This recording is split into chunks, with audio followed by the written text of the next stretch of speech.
아멘. 오늘도 하나님의 은혜가 예배드리는 여러분 모두에게 풍성하게 임하시기를 바랍니다.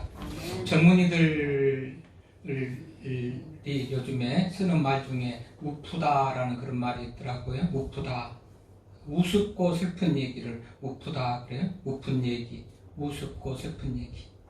십자가를 생각하면 어떻게 보면 주님이 죽으시면 슬픔이지만 우리의 죄를 용서받고 구원을 얻는 사건이라는 사실 앞에 슬픔이면서 기쁩니다. 이런 이 주제이기 때문에 우프다라는 말이 생각나요. 그래서 우스운 얘기 하나 하려고요. 한동안에는 성지순례 붐이 일듯이 이 교회 저 교회 너나 할 것 없이 성지순례를 참 많이 갔어요. 우리 노예에서도 성지순례 가는 중에 노예에서 얼마씩 부담도 해주면서 작은 교회 목사님들도 보내주려고 성지순례를 가도록 기회를 달려고 그렇게 했는데 저는 또 뭐 기회가 돼도 안 갔습니다만 어쨌든지 성지순례가 굉장히 붐을 이루고 너도 나도 할 것 없이 가던 그때입니다. 이제 성지에 가서 이스라엘 성지에 가서 이곳저곳을 둘러보는 중에 갈릴리 호수를 지나가게 됐다는 거예요. 갈릴리 호수는 바다니까 호수니까 배를 타고 가는데 뱃삭이 20달러나 돼가지고 꽤 비싼 겁니다. 그래서 그 중에 어떤 사람이 왜 이렇게 뱃삭이 비쌉니까?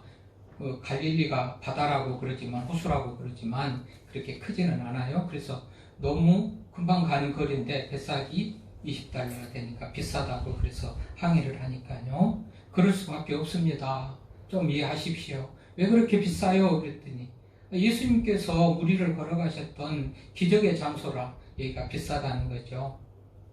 그랬더니 그 사람이 말했답니다. 얼마나 뱃삭이 비싸면 예수님은 무리로 걸어가셨을까? 참, 한번 웃자고 하는 얘기고요. 조금 뭐 슬프기도 하지만 좀 묘한 그런 생각이 드는 얘기도 또 있어요. 개 사료 회사에서 개를 먹이는 사료 회사에서 신제품을 그렇게 개발을 했답니다. 개를 위해서 신제품을 개발했어요. 아주 유기농으로 청정한 지역에서 유기농으로 그렇게 생산된 그런 어떤 식물로 개 사료를 해가지고 그야말로 위생적이기도 하고 영양도 높고 청정 지역에서 유기농으로 생산해 놓으니까 참 이 개가 먹으면 건강하고 튼튼할 것이다 하면서 홍보를 하는 거죠. 그래서 그렇게 좋은 거면 사람이 먹어도 되겠네요. 그랬더니 그 홍보하는 직원이 하는 말 너무 비싸가지고 사람은 못 먹어요. 그렇다는 거예요. 요즘에 참 사람이 개만 또 못하는 그런 어떤 그 현실. 개들을 기르는데도 한 달에 뭐 3, 40이 기본으로 들어간다고 그랬대요. 참 뭔가 좀 씁쓸한 그런 얘기입니다. 어쨌든 십자가 사건은 은혜와 슬픔이 겹치는 그런 주제이기 때문에 좀 우스운 얘기, 슬픈 얘기 좀 한번 해봤고요. 자, 십자가 하면 어차피 십자가 사건이 있을 수밖에 없는 것은 인간의 죄의 문제를 해결하기 위해서 죄 없으신 예수님이 대신 죽어주신 사건이거든요. 그래서 십자가하고 사순절, 고난주간 하면 죄라는 그 단어, 주제가 빠질 수가 없는 거예요. 죄. 그런데 사실 목사도 하는 것도 불편하고 듣는 분들도 좀 불편해요. 뭐 영광, 승리, 그러니까 성공, 희망, 평화, 평안 이런 얘기하면 듣기는 좋겠지만은 별로 그런 것들은 영양가가 없어요. 신앙적으로 하면 영양가가 없어요. 듣기는 좋겠지만 별로 좋은 말들이 아니에요. 어떻게 보면 극단적으로 성경의 정신이나 가르침하고도 조금 멀다 그럴 수도 있어요. 이제 몸에 좋은 약이 쓰다고 이 죄라는 것은 어떤 보면 그런 주제인 것 같은데 그런데 필요하고 중요한 거예요. 어떤 목사님이 죄에 대해서 설교를 했답니다. 좀 강하게. 죄를 지면 멸망받고 구원받지 못하고 회개해야 된다고 얼마나 강력하게 했나 봐요. 그 이튿날 교인 한 분이 목사님 사택으로 찾아옵니다. 우리 아이가 교회에 안 가려고 그런 것을 끌고 겨우 데리고 갔는데 목사님이 죄에 대해서 그렇게 강력하게 얘기를 하니까, 사실 죄에 대해서 누구라도 자유로운 사람이 없고 다 부족하고 찔림이 있을 텐데 이 아들이 또 교회를 또 안 가겠다고 그러니 큰일 났네요. 목사님이 사택에 있는 약장 문을 쫙 열어놨고 소독약도 있고 소화제도 있고 뭐 후시딘도 있고 상처에 바른 거 뭐 먹는 거 다 있겠죠. 그중 약병 중에 극약이라고 써지는 그 약병을 딱 꺼내가지고, 성도님 여기에서 극약이라는 말을 떼내버리고 여기에 놔두면 얼마나 위험하겠습니까? 극약이라고 써놨기 때문에 그걸 만지지도 않고, 그래서 필요할 때 꼭 필요한 데만 쓰고, 그래서 맞아면 위험을 방지할 수가 있지, 극약을 떼버리면 누가 언제 어떻게 만질지를 모르니 위험한 것 아니겠습니까? 죄가 이와 같은 겁니다. 그러면서 이해를 시키고 설명을 했다는 그런 얘기가 있어요. 하여튼 죄라는 말은 참 듣기 싫어요. 왜요? 너나 할 것 없이 모두가 다 죄인이기 때문에 그렇죠. 그러나 죄가 얼마나 우리 인생에게 비참함을 가져다 주는지를 알면 죄에 대해서 심각하게 깨닫고 받아들여야 되는데요. 우리 오늘 로마서 3장 읽었는데 6장 23절에 보면 죄의 싹은 사망이요. 죄는 그게 사망에 이르는 것으로 되어 있어요. 그러니 얼마나 심각합니까? 사망, 죽음의 인생의 마지막이고 가장 절망이고 비극이고 슬픔인데, 죄의 싹이 사망이라고 이랬으니 사망의 그 원인이 되는 죄는요, 날마다 하루에도 몇 번씩 들어도 그렇게 지나친 말이 아니고 어쩌면 필요한 말이에요. 그럼에도 불구하고 우리 모두가 정말 좀 부담스럽게 생각하고, 말하는 사람도 듣는 사람도 부담스럽게 생각하는데요, 그러나 꼭 들어야 할 말이 된 줄로 믿습니다. 그래서 오늘도 이 말씀을 드리면서 죄의 심각함을 깨닫고요, 정말 회개함과 더불어 십자가의 은혜를 더 크게 또 깨달으면서 새로워진 그런 은혜가 있기를 바라는데요. 자, 오늘은 이 시작부터 기분 나쁘게, 그야말로 우리가 듣기 싫어하는 대로 모든 사람이 죄를 범하였다, 죄인이라 그래요. 오늘 3장 10절에 보십시오. 10절에 보니까 의인은 없나니 하나도 없다. 의인이 없다는 것은 모두가 다 죄인이라는 말이고, 오늘 23절에 모든 사람이 죄를 범하였다 그래요. 내가 언제 죄를 지었다고 죄를 범했을까? 그리고 우리는 죄하면 세상적인 가치관으로, 세상적인 어떤 기준으로 죄를 지었다, 죄인이다 하면 사람을 죽이거나 도둑질하거나 강도짓하거나 무슨 성폭력을 하거나 이런 사람이 죄라 생각하지만, 성경에서는 그보다는 좀 더 깊고도 넓어요. 죄의 의미가 그래요. 구약에서는 죄로 크게 쓰여지는 단어가 차타라든지 아벤이라는 단어가 있어요. 차타, 이거는 좀 겉으로 드러나고 예형적인 어떤 그런 죄를 주로 쓸 때 쓰는 단어라고 할 수가 있고, 아벤이라는 것은 내용적으로 안으로 적인 어떤 그런 죄를 말할 수가 있는데, 이 두 차타나 아벤이라는 죄는 목표에서 어긋나서 가는 것, 목표를 빗나가는 거, 이게 죄입니다. 관역을 빗나가는 거, 이게 죄예요. 이 단어 자체가 그래요. 목표를 빗나갔다, 구부러졌다. 신약에서는 하마르티아라는 단어가 대표적으로 많이 쓰여요. 이게 관역에 빗나간 것, 목표를 빗나간 것, 굽은 거예요. 구약의 차타나 아벤이라는 그런 단어하고 똑같은 그런 단어죠. 근데 신약에서는 이 하마르티아라는 죄 말고도 한 13가지, 14가지가 쓰여요. 다 용도가 맞던 그런 죄를 다 다양하게 말할 수가 있는 거죠. 내 죄도 내 죄에 따라서 다르고, 내가 겉으로 행한 죄에 따라서 다르고, 안으로 행한 죄에 다르고, 남에게 지은 죄도 다르고, 남에게 겉으로 하는 죄, 남에게도 속으로 하는 그런 죄가 있고, 하나님께도 하지 말라는 것을 안 하는 죄, 하라는 것을 안 하는 죄, 하나님을 믿지 않는 죄, 다양한 죄가 있어서 신약에서는 13개 죄라는 단어가 그렇게 쓰여지고 있어요. 뭐 다 시간상도 또 어렵고 듣고 기억도 못할 단어들을 다 나열을 하지 않겠습니다만은 어쨌든지 구약은 차타와 또 아벨, 신약에서는 하마르티아 이런 단어가 대표적으로 쓰여지는데 이제 이런 것들을 모두 종합해가지고 한마디로 좀 정리를 해보면 하나님의 말씀과 뜻에 어긋나는 거 이런 것들이 다 죄라고 그렇게 규정을 하는 거예요. 그러니까 훨씬 우리가 생각하는 도둑질하고 사기치고 뭐 강도짓 하고 하는 것하고 차원이 다른 그런 죄를 말하는 것이라는 것이죠. 그래서 불법, 불의, 불법이라는 것은 뭐죠? 우리는 헌법, 법을 지키지 않는 것이 불법이지만 성경의 말씀, 하나님의 뜻을 어기는 것이 불법이고 불의, 야고보서 4장 17절에는 선을 행할 줄 알고 행하지 않는 것도 죄요. 선을 행하지 않는 것이 무슨 죄라는 게 우리는 생각이지만 선을 행하지 않는 것도 죄다. 예수 믿지 않는 것도 죄래요. 16장 요한복음 16장 9절에. 그러니까 죄라는 것이 우리들이 생각하는 것을 훨씬 넘는, 우리 특별히 성도들에게는 죄가 더 많은 제목이 있을 수밖에 없다는 것을 우리가 알게 됩니다. 하나님을 믿지 않는 것도 죄요. 선을 알고도 행치 않는 것이 죄고. 왜죠? 선을 행하라고 그랬잖아요. 하나님은 선을 행하라고 그랬는데 안 해버리니까 하나님의 말씀을 거역하는 것이니까 죄가 되는 거예요. 근데 놀랍습니다. 세상의 죄는 어떻게 됩니까? 세상의 죄는 다양한 죄의 값이 있습니다.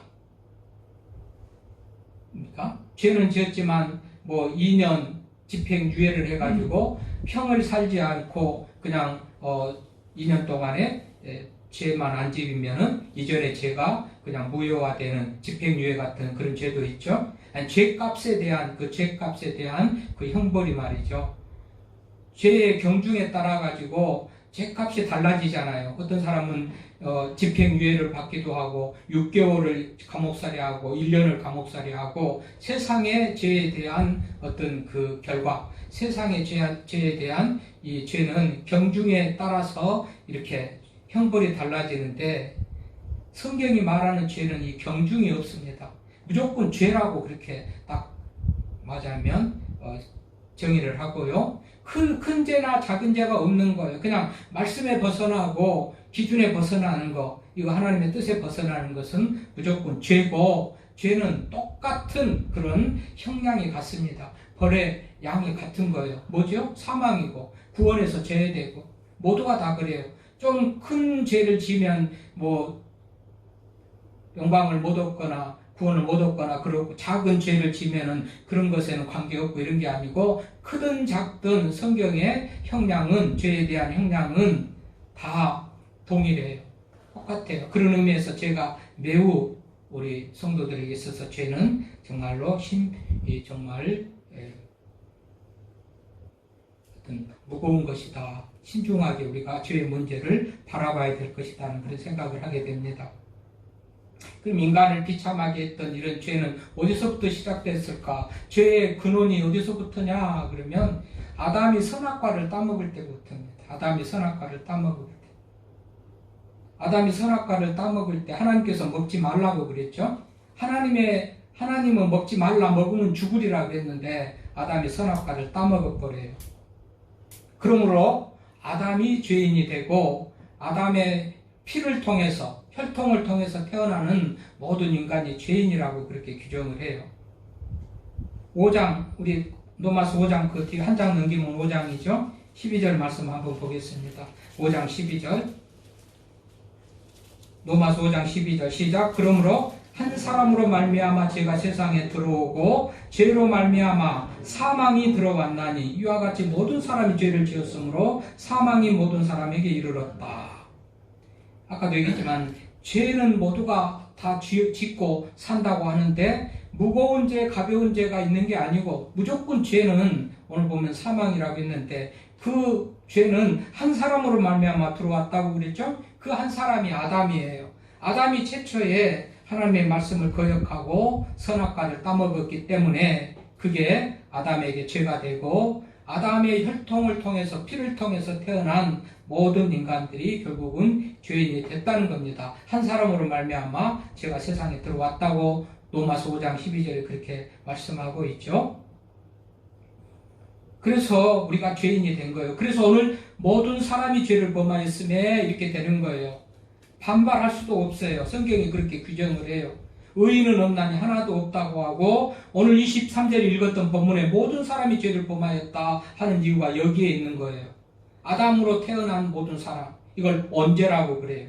죄에는 두 가지 죄가 있어요. 죄의 종류에는 두 가지가 있다. 원죄가 있고 자범죄가 있습니다. 원죄는 아담이 지은 죄가 혈통으로 태어나는 모든 사람들에게 유전되어지는 그 죄를 원죄라고 그러고, 자범죄는 자신이 지은 죄를 자범죄라고 그래요.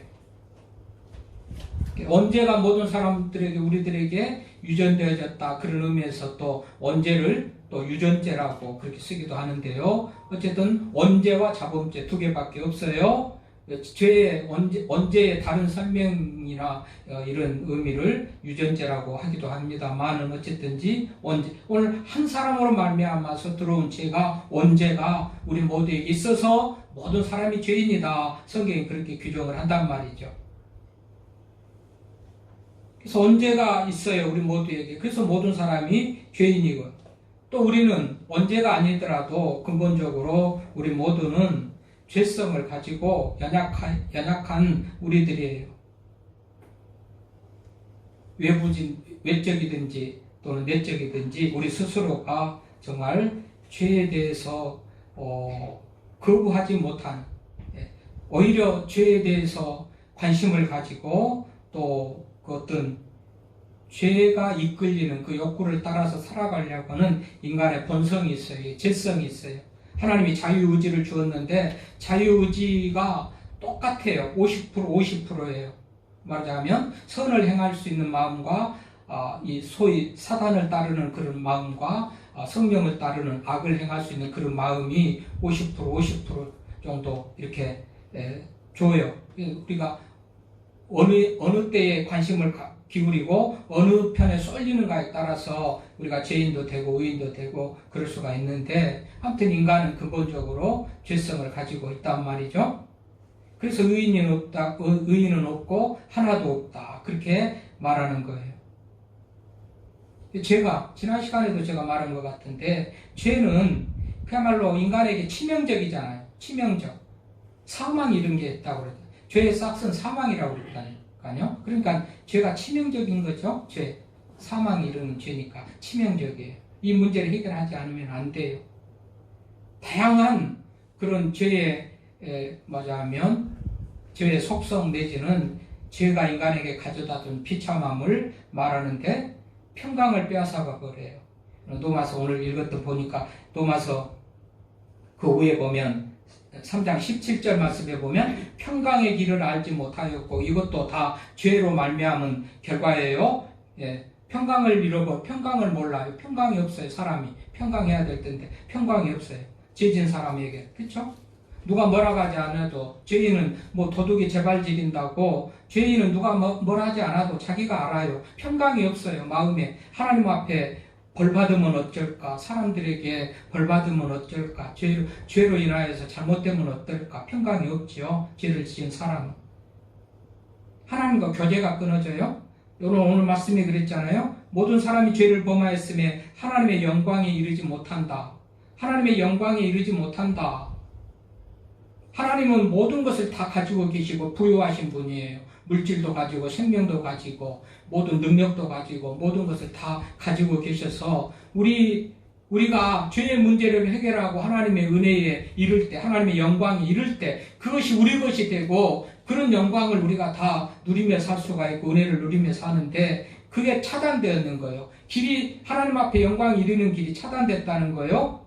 그러니 아무리 하나님이 좋은 것을 다 가지고 있어도 청와대가 막혀가지고 담으로 쳐서 못 들어가게 하니까, 못 가니까 대통령으로부터 어떤 도움도 못 받는 것과 같이 영광이 이루지 못한다고 그랬다면, 하나님의 영광이 이른다. 하나님의 보좌 앞에 하나님께 면대면하고 나갈 수 있는 길이 막혔어요. 그러니 아무리 하나님이 능력이신들 무슨 소용이 있겠습니까? 누구에게 이런 길이 막혔다고요? 죄인에게. 또 용기도 빼앗아버려요. 용기도 없어요. 죄인들은 용기도 없다. 아까 평강을 잃어버린 것 딱 똑같죠? 죄인들은 잠언 28장 1절에요. 죄인들은 용기가 없어요. 왜죠? 내 죄를 내가 아니까. 하나님 앞에 당당하겠습니까? 사람들 앞에 당당하겠습니까? 용기가 없는 거예요. 형통함이 없습니다. 잠언 28장 13절에 보니까 형통함이 없어요. 죄인은. 자유를 잃어버리죠? 죄의 종노를 하는 거잖아요. 마귀의 종노를 하고 자유를 잃어버려요. 그리스도 안에서 자유를 주셨지만 그것을 누리지 못하는 거예요. 자유를 빼앗겨버려요. 자유가 없는 것이 얼마나 비극입니까? 비참입니까?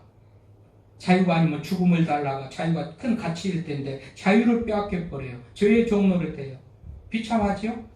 생명을 잃어버린다고 그랬죠? 죄의 싹은 사망이고 죄값은 죄의 결과는 생명을 잃어버리니 얼마나 비참합니까? 천국도 못 얻고 구원도 못 얻고 못 얻는 것으로 그치는 것이 아니고 형벌을 받아요.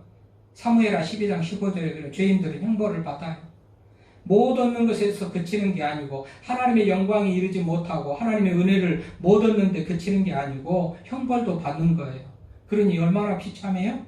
그러니까 죄의 문제를 우리가 해결을 해야 돼요. 어떻게 해결해요? 어떻게 해결해요? 오늘 유대인들은 율법을 잘 지키면 율법대로 행하면 죄의 문제를 해결할 줄 알았어요. 그런데 그것도 안 된대요. 그 20절 말씀 읽어봐요. 오늘 읽었던 23절 위에 20절 시작. 그러므로 율법의 행위로 그의 앞에 의롭다 하심을 얻을 육체가 없나니 율법으로는 죄를 깨달음이라.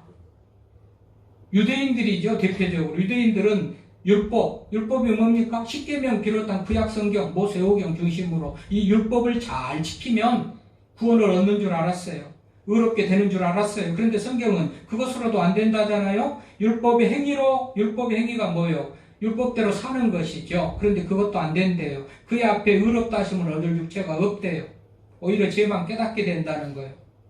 유대인들의 맹점이에요.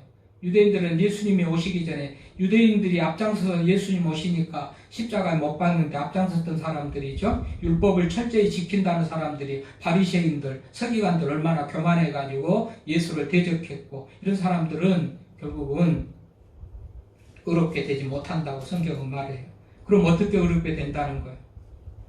오늘 본문으로 다시 돌아가 봐요. 모든 사람이 죄를 범하였으며 알겠죠? 아담의 죄 때문에 모두가 다 죄인이라고 그랬죠? 하나님의 영광이 이르지 못하더니 24절 그리스도 예수 안에 있는 속량으로 말미암아 하나님의 은혜로 값없이 의롭다 하심을 얻은 자 되었느니라. 예수를 믿는 믿음 안에서 결국은 속량, 죄값을 치르고 어렵게 됐다고 말해요. 예수가 길이라는 거죠. 예수가 답이라는 것이죠.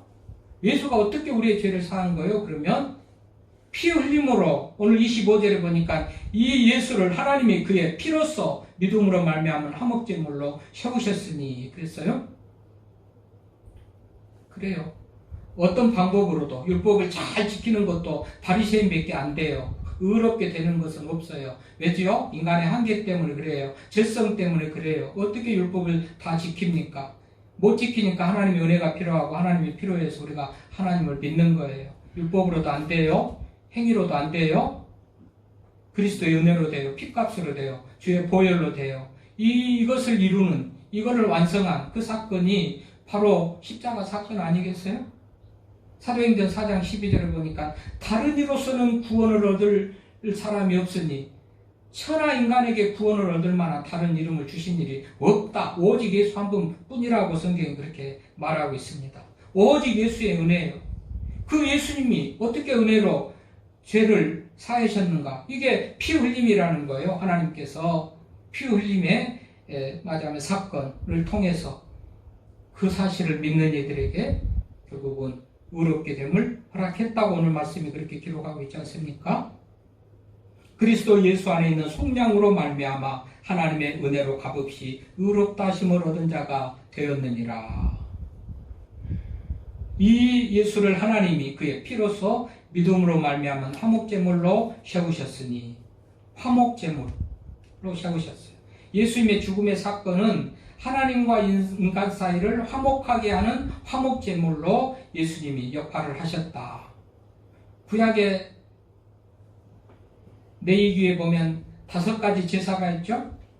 구약의 5가지 제사, 번제, 소제, 화목제, 속죄제, 속건제 5가지 제약이 있어요. 제사가 있어요. 그 중에서 이 화목제가 있어요. 화목제는 특별히 죄를 지어서 죄 용서받는 번제로서 죄를 용서받고 하나님과 죄의 문제가 해결되는 그런 번제도 있지만은 화목제는 특별하게 하나님과 화목하고 단절된 교제, 죄로 말미암아 하나님과 단절된 교제를 회복하고 하나님과 관계를 회복해야만 형통하게 되니까 영광에 이르지 못하도록 방해하고 있는 것이 죄니까 죄의 문제를 해결해야 화목하게 되니까 화목 제물을 드렸어요. 제사를 드렸어요. 양을 잡아가지고 제사를 드리면서 이제 화목하게 되는 그런 의식을 행했단 말이죠. 근데 하나님께서 신약시대는 예수님을 화목제물로 삼으셔가지고 화목제물이 되게 하셔서 하나님과 인간 사이를 화목하게 했다는 거 아니겠어요? 그러니까 하나님의 영광이 이르는 거예요. 교통이 일어나고 소통이 일어나고 영광이 이루는 거예요. 막힌 탐에 허러져 버린 거죠. 그러니 온갖 좋은 은혜들을 얻을 수 있는 길을 여셨다는 거예요. 이러니까 십자가 사건은 매우 주님의 고난과 슬픔은 죽음은 슬픔이지만 우리 성도들에게 믿는 자들에게는 대단히 정말 즐겁고 기쁜 그런 사건인 것이죠. 그래서 하나님께서 인간들을 사랑하셔서 아들 예수, 어떻게 보면 아들 예수라고 우리가 이해하게 표현하기, 이해를 돕기 위해서 하나님의 아들 예수라고 그러지만 그 아들 예수는 하나님 자신이죠. 하나님 자신은 영이기 때문에 인간들에게 올 수도 없겠거니와 올 수는 있죠. 영이니까 편만하게 어느 곳에나 정말 막힘없이 존재하신 분이니까. 그러나 언어 소통이 안 되는 거죠. 영이고 우리는 육신을 입고 있으니까 말이 안 통하니까 하나님이 육신을 입으신 거죠. 예수라는 이름을 가지신 거죠. 그래서 사람들에게 소통하려고 이 땅에 오신 분이 하나님이셔요. 그래서 하나님 예수 그리스도는 하나님 자신이면서도 인간들의 이해를 돕기 위해서 아들로 주로 표현을 했어요. 그런데 하나님이 얼마나 인간들을 사랑하시는지 아들을 자신이 죽은 거죠. 그 아들 예수를 죽게 해서 결국은 죄를 용서하고 하나님과 소통과 관계를 회복하셨다는 것이 이 화목제물이 가진 의미예요. 그러니 예수님의 죽으심, 화목제물로서 예수님의 죽으심은 대단한 은혜인 거예요. 그것으로 인하여서 우리가 하나님의 영광에 이르게 되고 죄의 문제가 해결되고 죄로 인하여서 이전에 누리지 못했던 온갖 비참함, 평안도 없고 용기도 없고 늘 죄책감에 정말 고개 숙이고 다닐 수밖에 없는 그런 상황, 또 아무런 소망도 없죠. 평강도 없죠. 그런 상황 속에서 우리 예수님께서 그 문제를 해결해 주신 사건이 십자가의 사건이니 사순절 십자가를 생각할 때 우리는 무한히 기쁨이고 감사인 것이죠. 그래서 이 은혜라는 거예요. 그래서 하나님께서 하나님의 은혜로 24절 값없이 의롭다 하심을 얻은 자가 되었다. 늘 말입니다만 은혜라는 것은 선물이라는 뜻도 있어요. 선물, 카리스, 은혜, 선물. 내가 뭐를 해서 그만큼 자격이 돼서 한 게 아니고 선물이라는 것은 아무 자격도 받을 것이 없는 사람에게 주는 것 아니겠어요? 그러니까 하나님의 은혜로. 그래서 죄로부터 자유하고 죄의 문제를 해결하고 그래서 사망도 절망도 슬픔도 다 성도들에게는 관계가 없는 것이 되도록 하시기 위해서 우리 주님이 죽으셨다는 거예요. 그래서 그리스도 예수 안에 있는 속량으로 말미암아 하나님의 은혜로 값없이 의롭다 하심을 얻은 자가 되었으니 모든 하나님과 막혀진 관계가 회복되어지고 그러므로 어떤 하나님의 은혜를 또 영광을 마음껏 누리는 우리가 됐어요. 예수 믿으면서도 어떤 분들은 특별하게 이 영광과 또 은혜를 참여하는 그런 삶을 살아가는 것 같은 분들도 있는가 하면 어떤 분들은 전혀 관계가 없는 것 같은 그런 삶을 사는 분들도 있어요. 이럴 때 우리가 더 나는 하나님의 영광에 이르렀는가, 죄의 문제가 해결되었는가, 내가 죄인이고 예수 그리스도가 와서 내 죄의 문제를 해결하셨다는 것을 믿을 때 이 문제가 해결되어지는데, 오늘 그래서 25절 보면 이 예수를 하나님이 그의 피로서 믿음으로, 그의 피로서 믿음으로 말미암은 화목제물로 세우셨으니 이는 하나님께서 길이 참으시는 중에 전에 지은 죄를 간과하심으로, 이전에 지은 죄를 간과하셨다, 문제 삼지 않고 넘어갔다, 이제 그렇게 됐으니까 해결됐다, 그런 의미예요. 그런데 이것을 믿음으로 말미암아 하나님의 은혜로 값없이 의롭다 하심을 되었고, 이렇게 간과하시게 되었고, 또 26절에 곧 이때 자기의 의로심을 나타내서 자기도 의로시며 또한 예수 믿는 자들을 의롭다 하심이라. 그러니까 예수님의 십자가의 사건, 죄의 문제를 해결하신 이 사건을 믿는 자들에게 주신 은혜라는 거예요. 아무에게나. 그 사건이 만인에게 기회가 지고 만인을 위한 그런 대속의 사건이지만 믿는 자들에게 은혜와 혜택이 주어진다고 성경은 말해요. 믿음으로 말미암아서 또 믿는 자를 온갖 늘 얘기입니다. 온갖 산의 진미를 차려놓고 잔치를 배설하고 초청을 하는데 안 오는 사람도 필요 없을 거고, 또 아무나 갈 수 있는 것도 아니고 초청받은 사람들만 가는 것 같이 예수 그리스도께서 십자가에서 죽으심으로 모든 인류의 구원을 길을 열어놓으셨고 죄의 문제를 해결해 두셨지만, 믿는 자들, 내가 죄인이고 내가 죽어야 되는데 나를 대신해서 예수 그리스도께서 죽어주셨다, 이것을 믿을 때 죄의 문제가 해결받고 하나님의 영광이 이르는 그런 은혜를 입는다고 성경이 가르쳐요. 뭐라고 그랬죠? 늘 얘기입니다. 교회에 나오는 사람에게 이 은혜를 받는 게 아니에요. 성경을 많이 본 사람이 교회를 이런 은혜를 받는다가 아니고 뭐죠? 믿는 자들에게.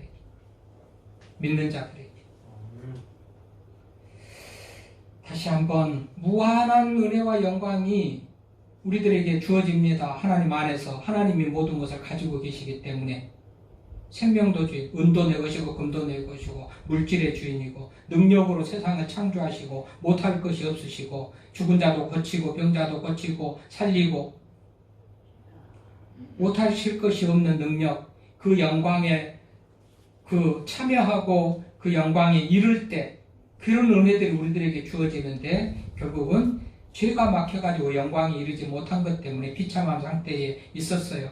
그 이제 믿는 우리들에게도 이런 영광이나 은혜가 주어지지 못한 것, 이전에 믿기 전에나 믿은 다음에도 똑같은 그런 상태라면 이제 우리는 철저하게 우리 죄의 문제를 회개하고 뉘우치면서 철저하게 하나님의 말씀으로 사는 삶을 결단하고 우리를 돌아보면서, 내가 믿는다고는 하지만 믿는다는 게 뭡니까? 그분을 믿는다는 것은 그분의 말씀을 믿고 그분의 말씀을 또 믿고 또 따르면서 순종하며 사는 것인데, 믿습니다 말만 해가지고 되는 게 아니에요. 주여 주여 하는 자마다 천국에 들어갈 것이 아니고 주 뜻대로 행하는 자야 들어갈까라는 말이 그런 의미예요. 믿습니다가 다가 아니고 믿음은 그에 따른 행동이 있어야 되는 것이죠. 주여 주여 하는 자마다 다 천국에 들어갈 것이 아니고 내 뜻대로 행하는 자야 천국에 들어간다라는 것도, 죄의 문제를 우리 주님이 해결하셨으니까 믿으면 다 해결된다라는 그런 의미도 있지만은, 그 믿는다는 것은 행한다는 거거든요. 행한다는 거. 그래야 그런 은혜, 온갖 하나님이 가지신 그 영광의 은혜들이 우리들에게 주어지는 것이니까, 믿는데도 아직 우리들에게 그런 은혜를 경험하지 못한다라고 생각되어지면 철저하게 죄의 문제를 내가 아직도 해결받지 못했구나, 죄의 문제가 아직 나에게 남아있구나, 죄가 아직도 나한테 남아있고 해결되지 않았구나, 그러니 하나님의 영광에 이르는 길이 막혀가지고 결국은 내가 이렇게 믿기 전이나 믿은 다음이나 후나 아무런 그런 변화가 없는 삶을 살아가는구나. 이게 맞습니다. 이게 성경적인 그게 맞아요. 그러니 어떻게 해야 돼요? 죄를 위해서 예수님이 죽어주신 것도 믿으면서, 믿으면 믿은 것만큼 행동하면서, 그럴 때 하나님의 은혜가 우리들에게 주어지는 것을 기억하면서요. 아멘. 안 주어줘도 별일 없고, 안 주어줘도 예수 잘 믿고, 안 주어줘도 불평하지 않을 것 같으면 모르겠습니다만은 귀향임에 믿으면서 은혜로운 삶을 살아가려면 결국은 죄에 대해서 철저한 회개와 더불어 하나님의 말씀대로 행하고 사는 자들에게 주어진 은혜라는 것을 꼭 기억하면서 이 사순절에 다시 한번 나를 위해서 죽어주신 그 은혜 감사하죠? 감사한 거예요. 고마운 거예요. 그러니까 그분을 기쁘시게 하고 내 감사의 표현으로 예배도 드리고 봉사도 하고 그러면서 살아가는 거고요. 그것을 우리가 은혜를 누려야죠. 하나님께서 우리들에게 예수님이 죽으시면서까지 우리들에게 주고 싶어 하셨던 그 은혜를 우리가 누려야 되는데 결국은 철저하게 회개와 더불어 말씀으로 살아갈 때 그런 은혜가 우리가 누릴 수 있다는 것을 생각하면서 다시 한번 이 사순절에 주님의 은혜와 더불어서 우리의 삶을 철저하게 말씀에 복종시키는 삶으로 살아가면서 하나님과 화목한 그런 관계 속에서 좀 더 평안의 삶을 누리는 우리가 되기를 바랍니다. 하나님 아버지 감사합니다.